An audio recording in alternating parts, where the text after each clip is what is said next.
வந்து ஒரு கணபதி இருக்கிற மாதிரியும் அந்த கணபதி அந்த ஃப்ளவர் கேர்லண்ட் இவருக்கு போடுற மாதிரியும் அப்புறம் அந்த கணபதியோட உருவம் போய் அங்கே நரசிம்மரோட தரிசனம் அப்புறம் வராக பெருமாளோட தரிசனம் கிடைச்சு திருப்பி அங்கே பகவான் வரா மாதிரி ஒரு தரிசனம் கிடைக்கிறது.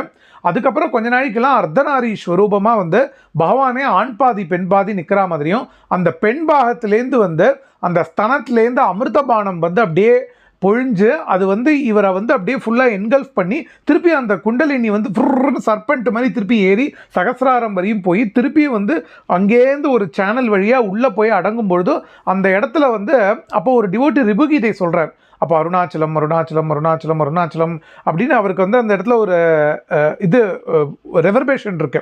அந்த மாதிரியான ஒரு ஆன்மீக அனுபவம் அவருக்கு ஏற்படுறது இல்லை. அகம் பிரம்மாஸ்மின்னு அந்த ரிபுகீதையில் சொல்கிறது அவருக்கு அப்படியே அங்கே ஒலிக்கிறது.